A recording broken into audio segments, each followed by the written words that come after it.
Hi folks, this is Abel James, and thanks so much for joining us on Fat Burning Man, where we talk about real food and real results. We're here this week with Dr. Robynne Chutkan, a leading expert in the world of gut health. You're going to learn the value of getting dirty, how to rewild your microbiome, and how to recover from antibiotics. Before we get to the show, here is the review of the week. I've actually got a couple that came in because they're from Twitter and Facebook, so they're a little bit shorter. This one's from Duncan. Had a cough for 2 years now. Experts have no idea. Been eating wild and the cough is almost gone. This last one is from Rachel. Okay, I tried my first official Wild 7 workout and wow, feeling tired yet pretty awesome. So if you've gotten results healing your body with real food or fun outdoor workouts like we talk about on this show, please let me know. You can always drop me a line at abel@fatburningman.com. You can find me on Twitter, Facebook, Instagram, all those places under Abel James or Fat Burning Man. And of course, it always helps if you leave me a quick review on iTunes, Stitcher, YouTube, anywhere you might be listening to or watching this show. Just drop me a quick line. I try to respond to as many as I can, and I always love hearing from you guys. Now, the way I cover the costs of bringing this free show to you is by creating courses, ebooks, apps, and online programs to help you get results anywhere you are in the world.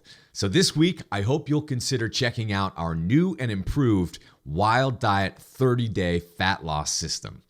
In this plan, we share 30 days of mouth-watering meal plans that are designed to help you drop fat with real fresh food. These meal plans are paleo-friendly, easy to make, and literally the meals that my wife Allison and I eat just about every day and night to stay lean, fit, and happy. Are you having trouble losing those last 10 to 20 pounds of stubborn fat? Have you tried going low carb or the paleo diet without getting results? Do you want to upgrade your workout performance with more power, speed, and endurance? Listen closely. The Wild Diet 30-Day Fat Loss System is a transformational program we developed after years of researching and coaching the most effective, permanent, and healthy principles behind rapid fat loss and total body recomposition. Since then, thousands of folks from all corners of the globe have achieved massive positive change in their lives using the Wild Diet 30-Day program. In the program, you'll get the most effective method of meal and nutrient timing to best stimulate fat loss and muscle recovery, the facts about how much protein you really need, how to cycle carbohydrates to maximize fat loss and muscle gains, 30 days of specific healthy fat-burning, paleo-friendly, and Wild Diet approved meal plans, and tons more. And if you grab it today, you'll even get a special listener discount. All you have to do is type in this special URL. It's fatburningman.com/30 days. That's the number 30 and then DAYS. Whether you're on a phone, iPad, or computer, it'll always work. All you have to do is type in fatburningman.com/30 days to get your special Fat Burning Man listener discount. All right, on to the show with Dr. Robynne Chutkan. You're going to learn how being afraid of germs is actually making us sick, why you should reconsider using hand sanitizer, how to rewild your microbiome, why doctors are suspicious of healing with real food, and much more. All right, let's go hang out with the doc.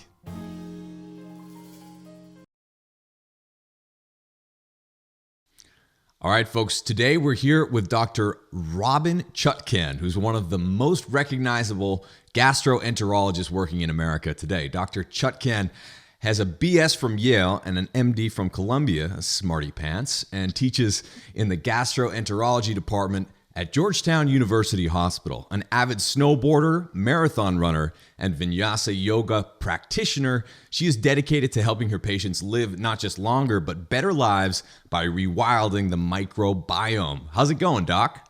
It's going great. I think I need to point out I'm a slow marathoner. I haven't hit my sub-4 yet, so full disclosure.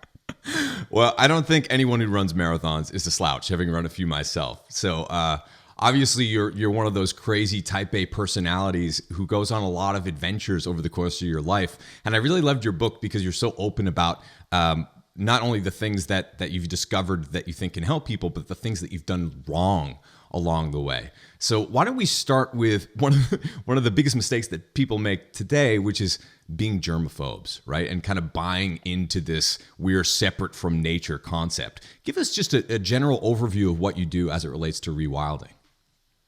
So there's no question that this idea of cleanliness being equated with good health has really we've gone overboard with it. And, you walk into the hospital, everything is antiseptic, it's super clean. There's certainly situations where that's helpful. If, you're doing abdominal surgery on someone, it's a good idea to keep the room clean. But it's permeated, it's sort of trickled into regular everyday things. So kids are scrubbed clean, there's hand sanitizer everywhere, they're not allowed to have dirt on them. And what we're finding is not only is this not associated with good health, it's associated with poor health because the microbes that are part of our skin, part of our gut, all of our bodies are really an essential part of our ecosystem, and they help to keep us healthy. So we've had this whole paradigm shift in medicine from really figuring out how to eradicate germs and how to get rid of germs to now realizing we need to figure out how to nurture them. Yeah. And one of the things that was so helpful to me when I kind of made that transition in philosophy really was not thinking of the body as something that's separate from the environment where you need to dominate all the germs around you, but really you're nurturing an ecosystem when you're eating or when you're washing or when you're doing anything. Can you talk a little bit about that?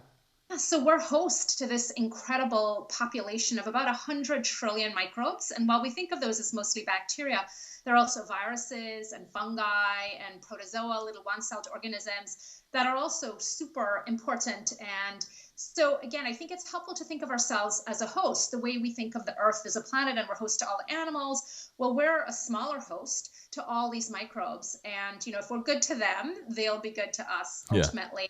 I love your point about, this environment and sort of being one with nature, because one of the really fascinating things, I wasn't much of an ecobiologist before I wrote this book, but if you look externally at what's happening in our environment with species die-off, we're in this incredible species die-off, the biggest one since the dinosaurs disappeared. Right. We're losing species at a rate of about 1,000 a year, much faster than what should occur naturally. The exact same thing is happening in our microbiome. If we look at gut bacteria, we have about 2/3 of the species that somebody in the Amazon who hasn't been exposed to sort of Western medicine and lifestyle and super sanitization has. Yeah. So we're seeing the exact same species die-off of these really important microbes in our body that we're seeing externally in the environment with the animals disappearing and the forests and the fish and everything else.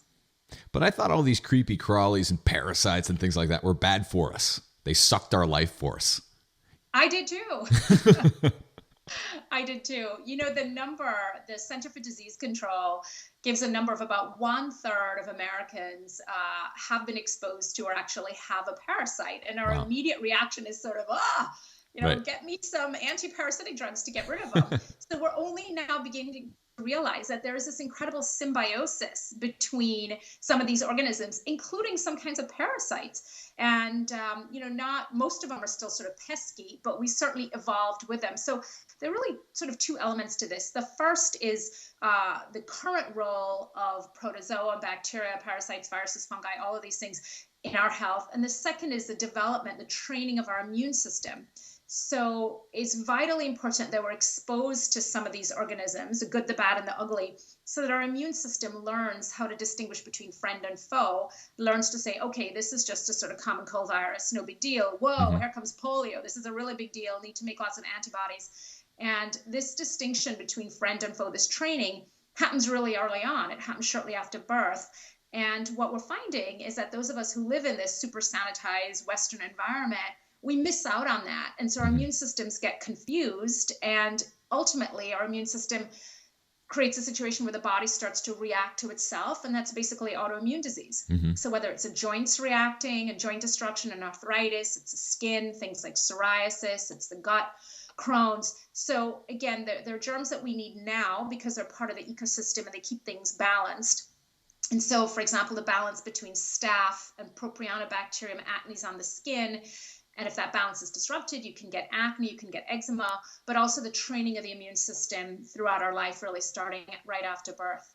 Yeah, I think that's so fascinating. One of the other things that really resonated with me as I read your book was your description of the way that you were raised compared to the world that your daughter was raised in, where we're so trigger happy against killing everything, it seems, right? But particularly with antibiotics. So can you talk about what your father did when you tended to get sick as a child compared to what happens typically today? So fortunately, my dad is on a plane flying back from Hawaii, and there's no chance that he's watching this. So he might be a little upset. My dad's an orthopedic surgeon, now retired at 80.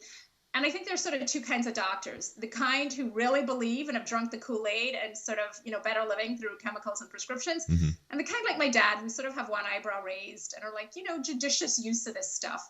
So my dad's great fare, I think, for the three of us, the three kids growing up, was that we would be hypochondriacs. Mm-hmm. He's an orthopedic surgeon. He saw a lot of people who were applying for disability, for back pain, and a lot of these sorts of things that were sort of difficult to really know what was going on for sure.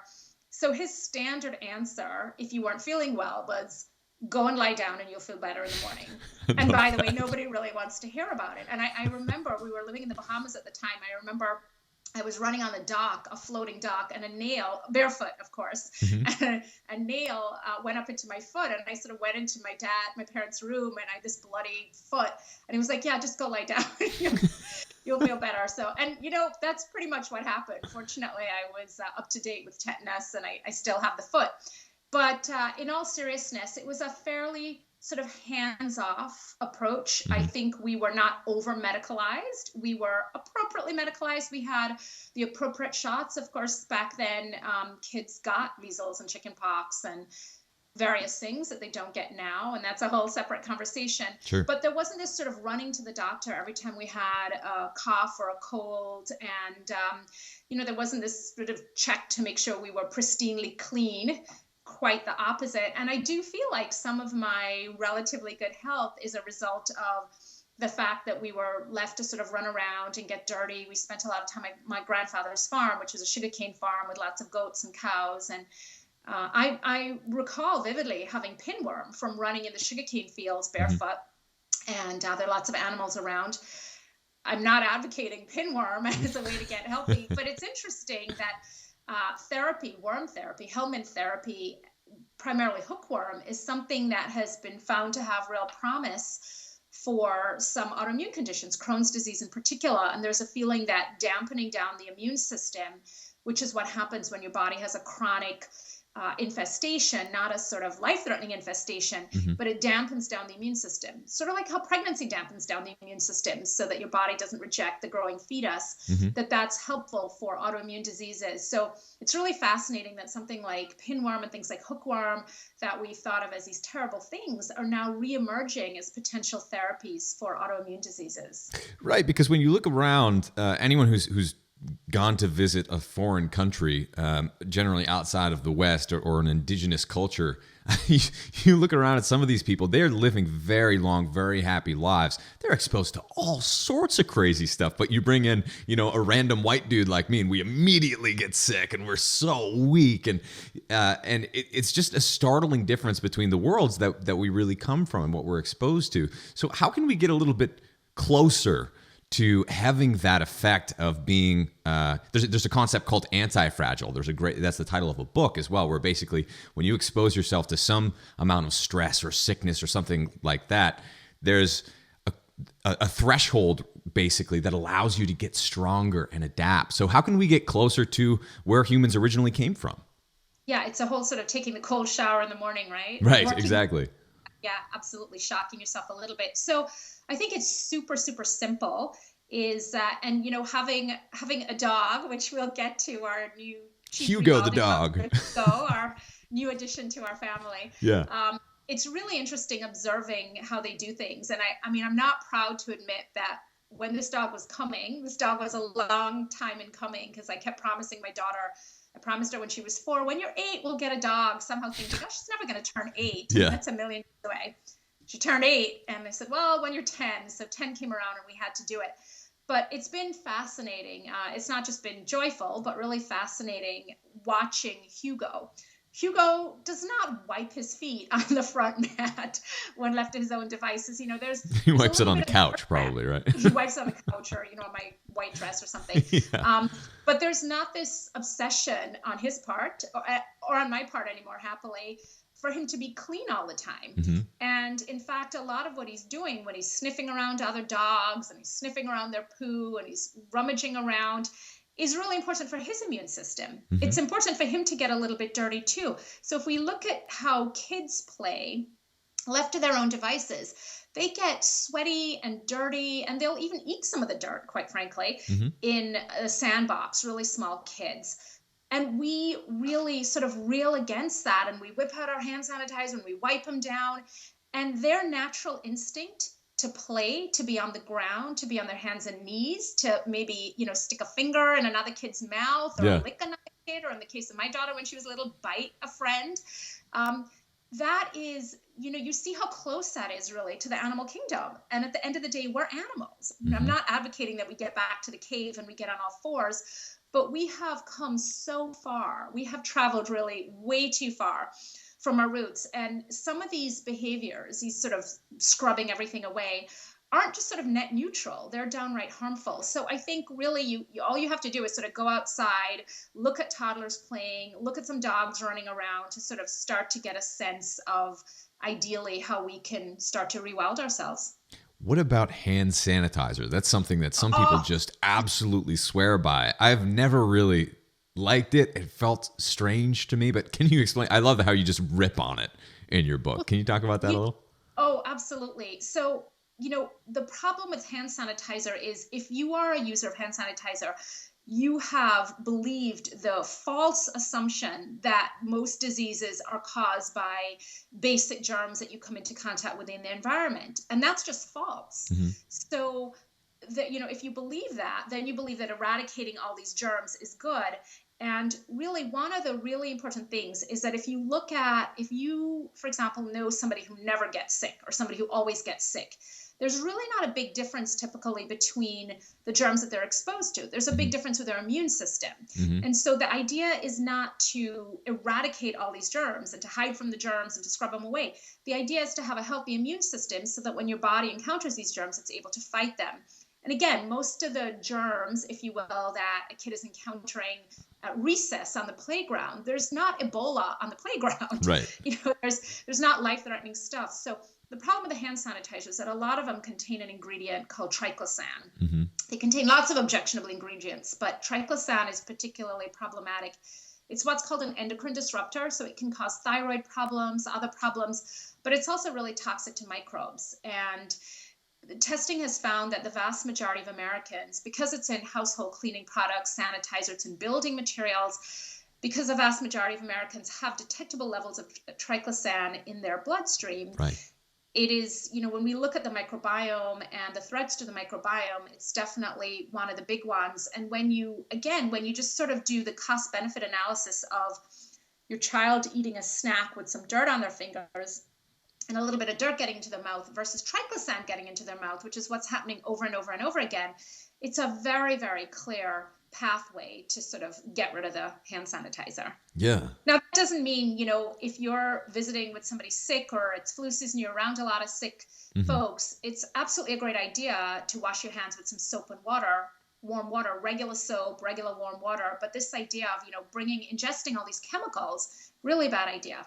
Yeah. And the amount of these chemicals that we're exposed to today can be very problematic to the microbiome specifically, which we don't necessarily understand that well yet. It seems like we were fighting it off for decades, right? And now we're kind of realizing that, maybe we took that a little bit too far. Now we have to repopulate our bacteria and microbiome with the good guys and even some of the bad guys that look bad but actually appear to be good. So why don't we talk about next the concept of feeding the ecosystem? Because there are certain things you mentioned in your book, HMOs, the different kind of HMOs, when mothers are nursing babies, that actually cannot be digested by the human body itself, but actually feeds bacteria. Let's talk about how we actually feed the bacteria in and on our bodies. So the HMOs are really fascinating, and again, speak to this idea of nature being so important because there are no HMOs in canned baby formula. There are lots of HMOs in breast milk, and we're referring to human monoligosaccharides that are one of the main constituents in breast milk that the baby actually can't digest because they're there to feed the baby's bacteria, the bifido species and so on. So it's just a great example of how beautifully thought out and sort of how just well functioning, if you don't interrupt it and mess it up, how supremely well all of this functions. So, we thought for a long time that the fetus was sterile, but now there are more reports that the microbiome really starts to develop in utero, that there are probably a couple microbial cells that get in. And there was just an article where scientists showed that there are actually some viruses present in newborns, and everybody's sort of like, oh, how did they get there? And of course, everybody wants to sort of get out the Lysol because we think of viruses as bad, but it will be really interesting to see. I mean, this is hot off the press just a couple of weeks ago. It'll be really interesting to see whether some of these viruses are actually protective. Yeah. And we sort of, have to reevaluate the viruses too. I wouldn't be surprised. But the first and probably most crucial aspect of the development of our own microbiome comes with birth, as we pass through the birth canal, through the vaginal canal.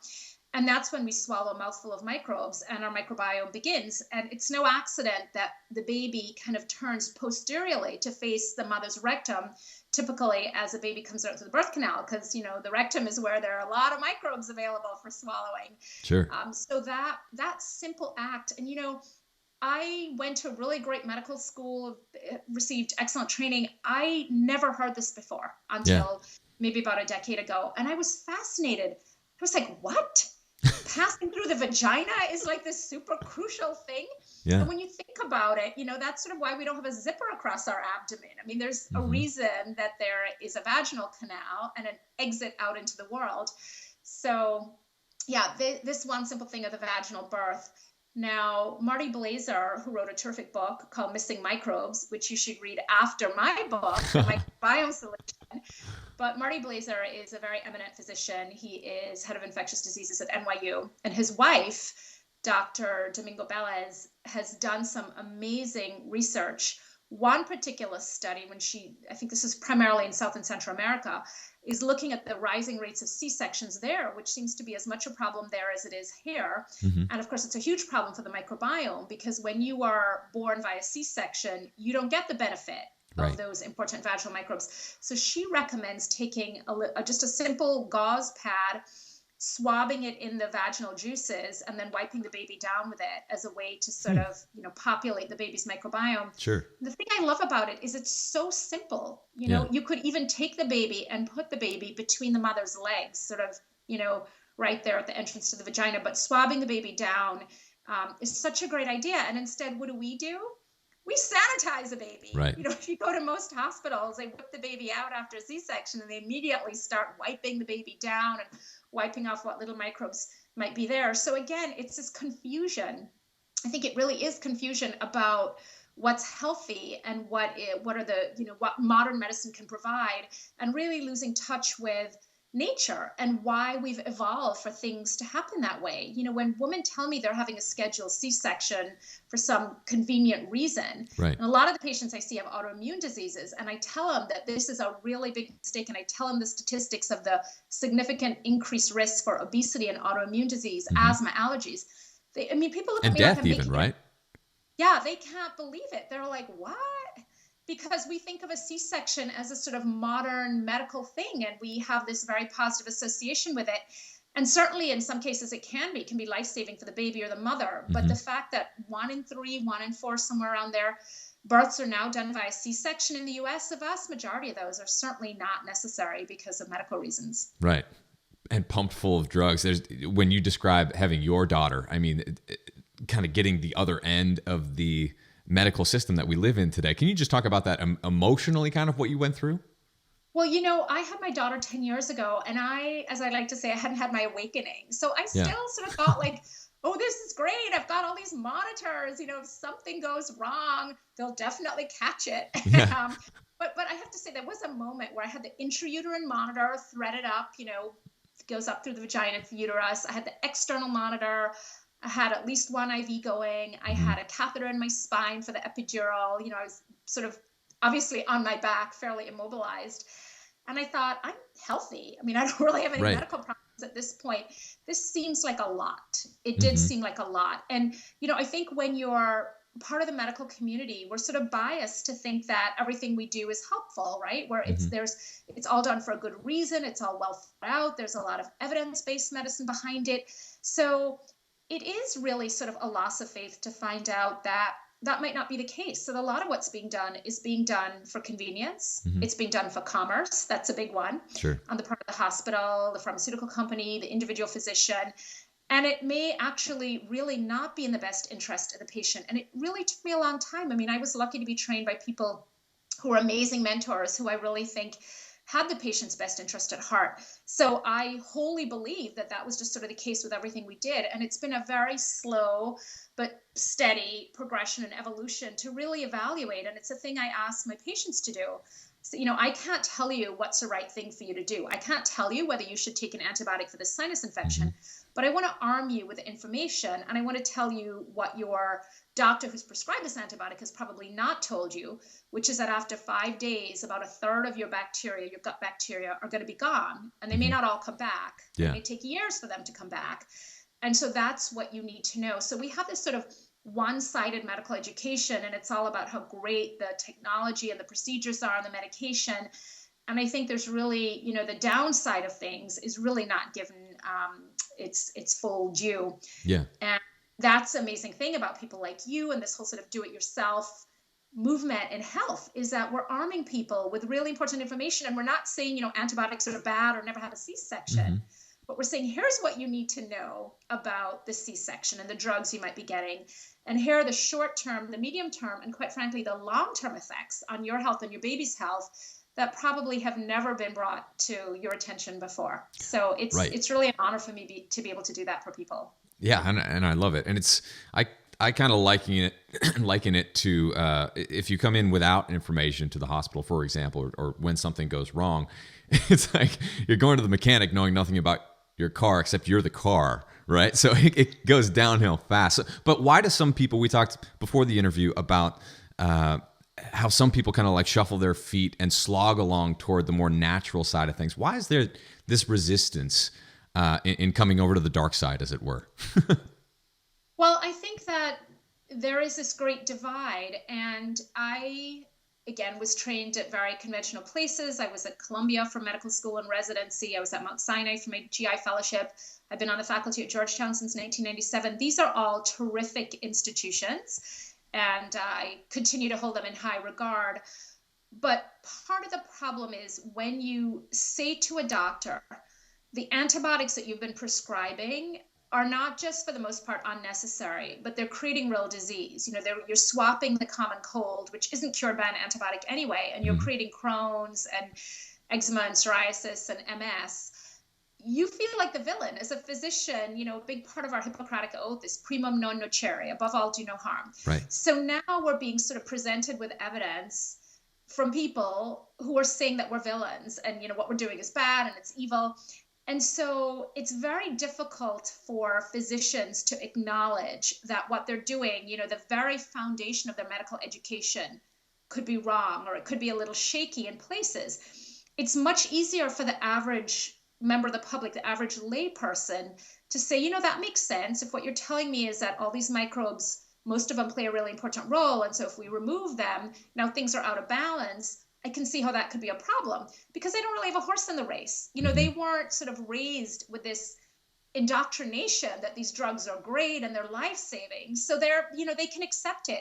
And it comes up over and over again because the people who have the hardest time convincing are my physician colleagues. Yeah. And I know this because I was one of them. I was one of them 10 years ago, where when patients would come in saying, I've healed my colitis with diet by, removing all the junk food in my diet and eating more plants, I would sort of roll my eyes and go, really? How did you do that? I was completely skeptical. Yeah. Because the whole basis of my medical education was that you heal colitis with a drug that we prescribe.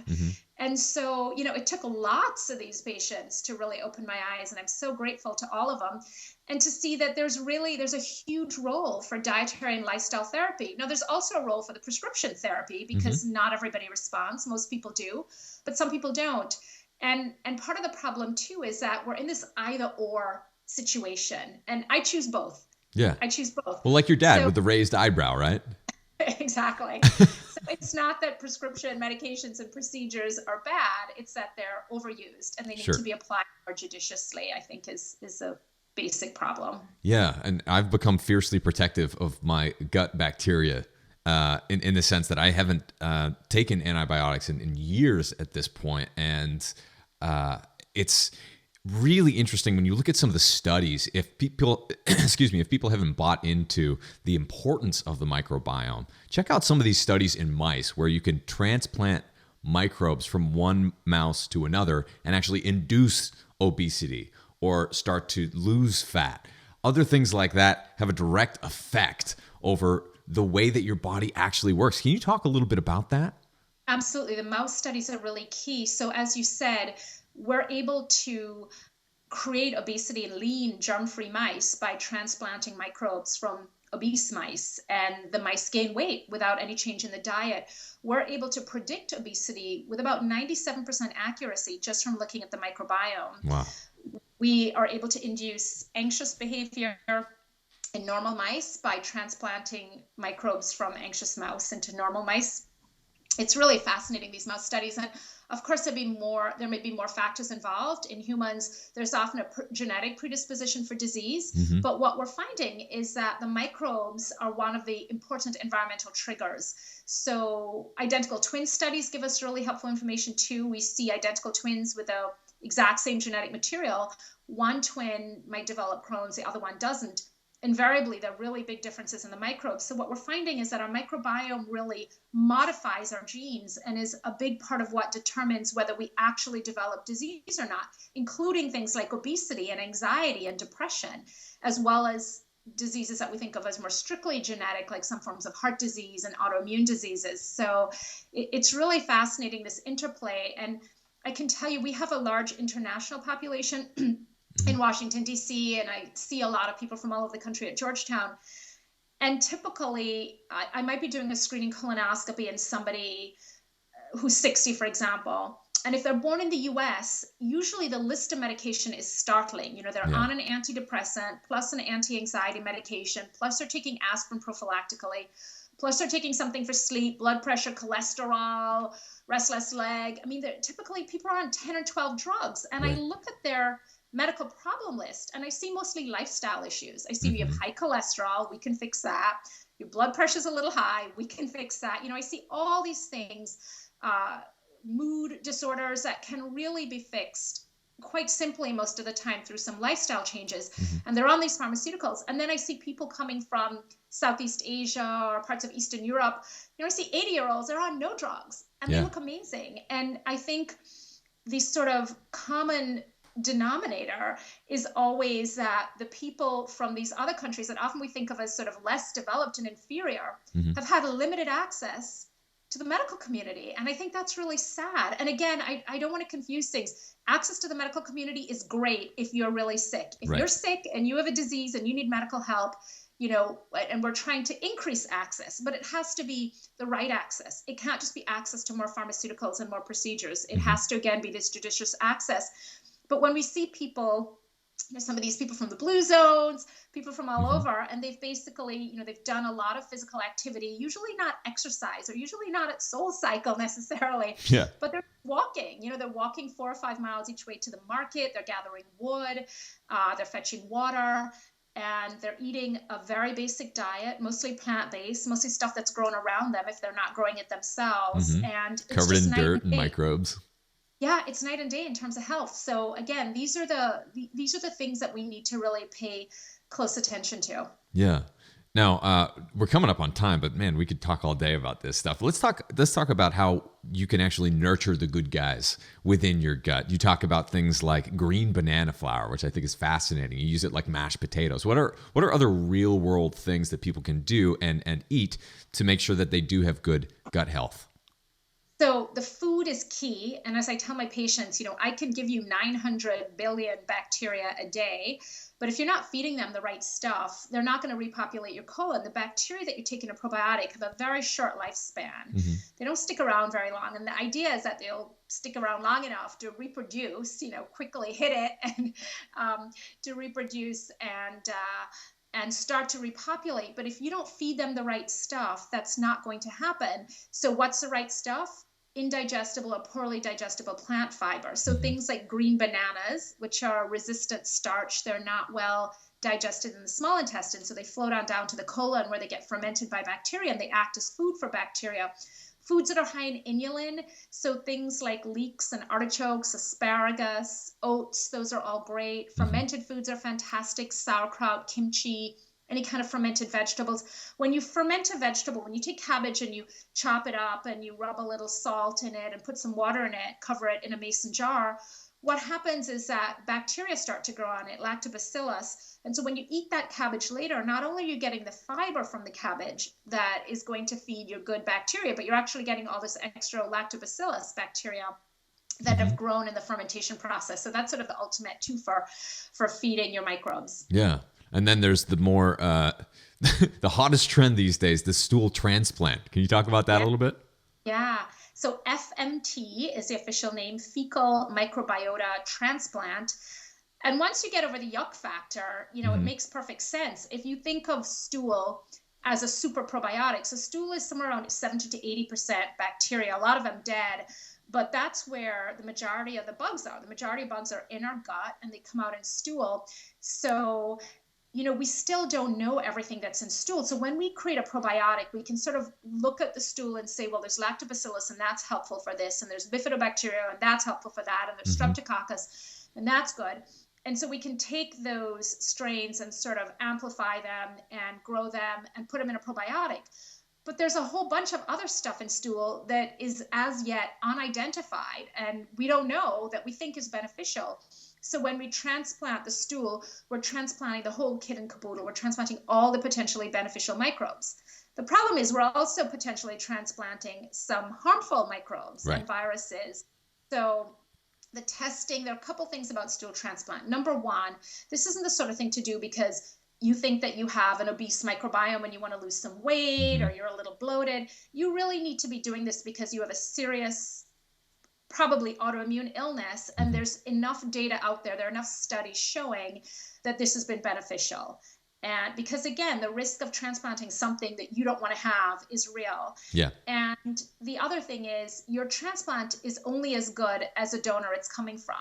So you don't want to get stool from your boyfriend or girlfriend, husband, wife, mother, father, if they've been, hanging out at the fast food restaurant every day and been taking a lot of antibiotics and sort of living that Western super sanitized lifestyle. Yeah. So you want to make sure you're getting some high octane stool. I always say preferably foreign born. For all the reasons I was trying not to laugh, and then you said high octane stool.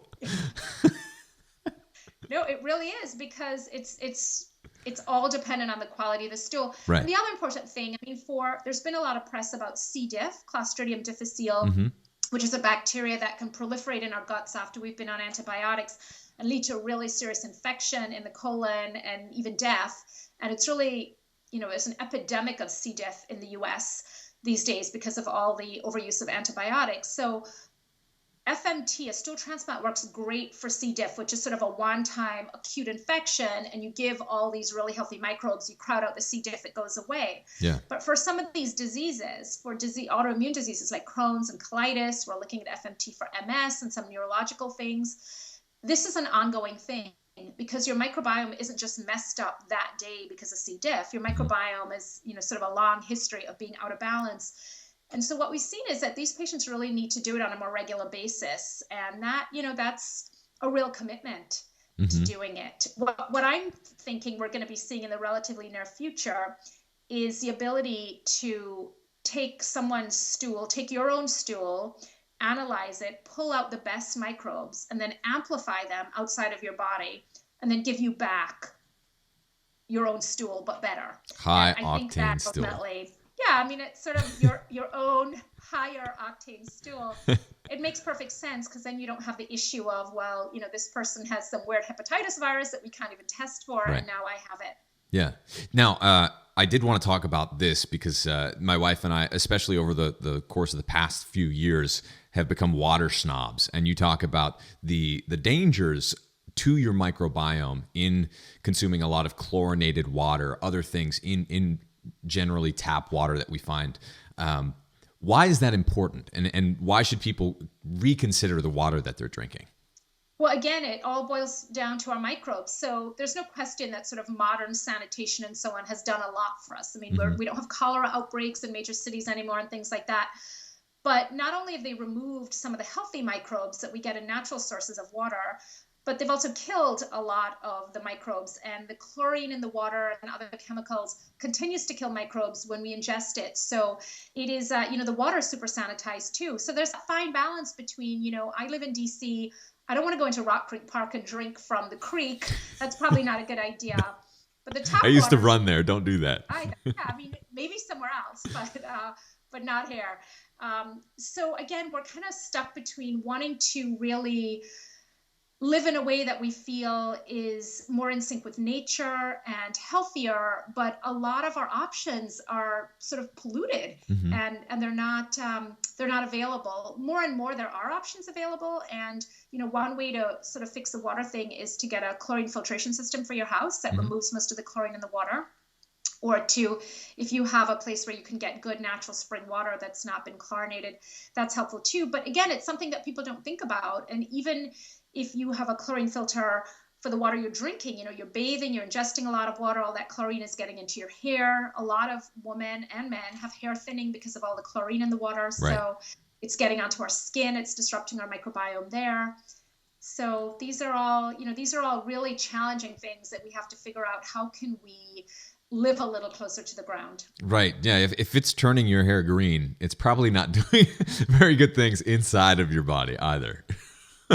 And getting one of those water filters for your tap or even your shower is one of the biggest bang for your buck things you can do to improve your health. I know that we feel now we feel if we go to someone else's house or we're traveling or whatever and we don't have access to really good water that's pure, we can feel it. It only takes a few hours. You're like, I feel lethargic. My stomach's a little upset. Your body, when it's treated really well, starts to be very conscious, I want to say, of the things that you're putting in it. So I think that's such a great point that you raised in your book. Now, before we go, please tell people a little bit about your book, where they can find you, and what you're working on. So the book is called The Microbiome Solution, and it is, here it is. A Radical New Way. Yes. From the inside out. It was a much better hair day when the book photo was taken. So, oh, come on. You look great. But that is me on the cover.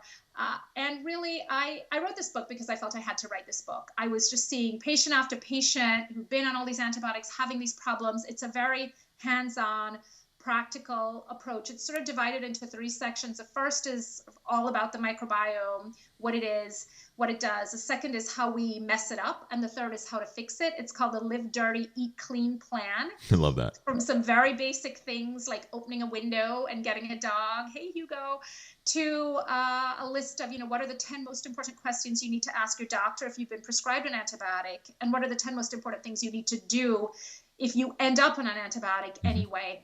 So there's some really practical advice there. It's available wherever books are sold, Amazon, Barnes & Noble, Books A Million, on my website, which is gutbliss.com, GUTBLISS.com. We're also hosting a series of patient education events. It's called the Microbiome Solution Workshop. The first one is January 30th in Washington, D.C. We have an amazing faculty from all over the country, and we're really going to be giving people the specific tools to rewild themselves, as well as to analyze our microbiome. We're going to be talking about testing that you do to determine whether there's been damage to your microbiome, medications to avoid. So it's a great opportunity if you're somebody who is suffering from a disrupted microbiome, what we call dysbiosis. It's a wonderful all-day hands-on workshop, and we hope you can join us. Awesome. Well, we need more great doctors with one eyebrow raised. So thank you so much for fighting the good fight, and I really appreciate you coming on the show. Thank you so much for having me. This has been a ton of fun. Thank you so much for joining us on this episode of Fat Burning Man. If you liked it, don't forget to hit the subscribe button on iTunes, Stitcher, YouTube, the podcast app, or wherever else you might be listening to or watching this show. Got a second? Please leave me a quick review on iTunes. I always love hearing from you, and if you think someone else might like and benefit from this free show, please take a second to share it with a friend or with a family member. You can get in touch with me on Twitter at FatBurnMan and Facebook by typing in Abel James or Fat Burning Man. Drop me a line anytime. Did you know that I've recorded over 150 episodes of Fat Burning Man, winning 4 awards in independent media and hitting #1 in more than 8 countries? And here's some more good news. You can download and listen to every single episode for free. All you have to do is type in fatburningman.com. I'll give you a second to type it in, fatburningman.com. And you'll get all the show notes in video and audio versions for all the past episodes of Fat Burning Man. Better yet, enter your best email at fatburningman.com, sign up for my newsletter, and I'll even send you a quick start guide to start burning fat right now and a few of our ridiculously tasty recipes as a special thanks for signing up. Once again, just go to fatburningman.com right now, enter your best email to get your free fat burning download straight to your inbox, and make sure that you never miss a show again. This is Abel James signing off. Thanks so much for listening, and have a great week. Before you go, don't forget to grab your listener discount on our 30-day fat loss plan. In this plan, we share 30 days of mouth-watering wild diet meal plans that are designed to help you drop fat with real food. The meal plans are paleo-friendly, easy to make, and literally the meals that my wife Allison and I eat just about every day and night to stay lean, fit, and happy. In the program, you'll get the most effective method of meal and nutrient timing to best stimulate fat loss and muscle recovery, the truth about how much protein you really need for your body type, 30 days of specific healthy fat-burning meal plans as a done-for-you nutrition strategy, and tons more. If you check it out today, you'll even get a listener discount. All you have to do is type in fatburningman.com/30 days. That's the number 30, DAYS. Once again, that's fatburningman.com/30 days. I'll see you there.